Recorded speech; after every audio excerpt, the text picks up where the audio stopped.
হারামজাদা তুই ঘুমাইস? স্কুল কে যাবে? তোর বাপ। কটা বাজে তো প্রতিদিন স্কুল যাওয়ার কথা ঘুমাবে?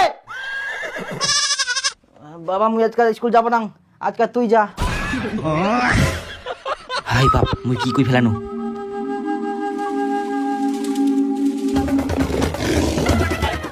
না মানে মুই ঘোটা থাকি যাবা করছি নো, আর তুই বুঝি আজ স্কুল যাওয়ার কথা কচু করতে মুই। হে প্রভু, আমি ছোট্ট একটি বালক হয়ে স্বয়ং আমার পিতাশ্রীকে আমি পাঠশালায় যাওয়ার আহ্বান করছি। এটা আমার অনেক বড় ভুল।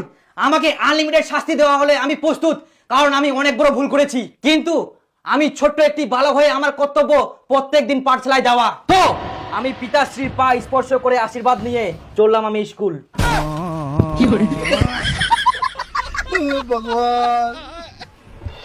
আরে দীপু আজকে যে মাস্টার পরামর্শ করে আসবো গেল, পরামর্শ করিস তুই? আরে বাবা, মুই তো ভুলে গেলাম রে। কি মনে আছে কর স্যার কি কইলো? কালকে কিন্তু সবার পড়া মুখস্থ করে আসা চাই। যদি কেউ প্রশ্নের উত্তর দিতে না পারিস, মনে রাখিস আমার যেমন রাগ সেরকম কঠোরতম শাস্তিও দেই। আরে বিপুল, তোর কি পরামর্শ হয় আগর? হ্যাঁ কালকে রাতে মুই সমকষ্ট করে ফেলাম, মাস্টার প্রশ্ন ধরবে মুই এক ঝলকে উত্তর দিয়ে দিব।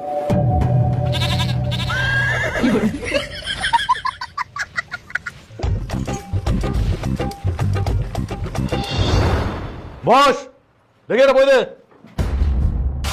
বিপুল, হ্যাঁ, স্যার। তুই বল, পথ চলতি গল্পের লেখকের নাম কি? সুনীতি কুমার চট্টোপাধ্যায়। Good, boss. দিবু, দাঁড়া।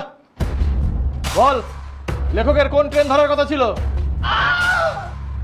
Sir, Gour Express. Gour Express? না না, ফারাক্কা এক্সপ্রেস। ফারাক্কা এক্সপ্রেস? না, নবদ্বীপ ধাম। নবদ্বীপ ধাম।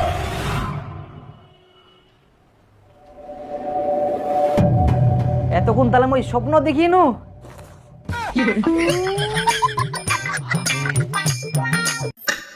হাই বাবা, স্কুল যাওয়ারও টাইম হয়ে গেলে।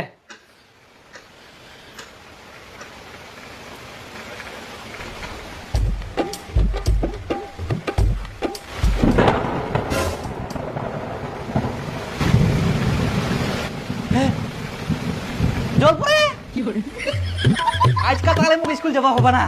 হে ভগবান, তো কোটি কোটি প্রণাম এরকম একটা সারপ্রাইজ দেওয়ার জন্য। আজকাল তো বৃষ্টি পড়ে, আর বাবা তো স্কুল যাওয়ার জন্য জোর করবাও পারবো না। এখন মুই সারাদিন ঘুমাম আর বিকাল বেলা খেলবা যাম।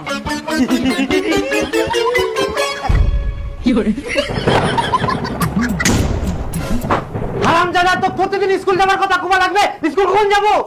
স্কুল কেরম করে যাম? বৃষ্টি পড়ে তো এরকম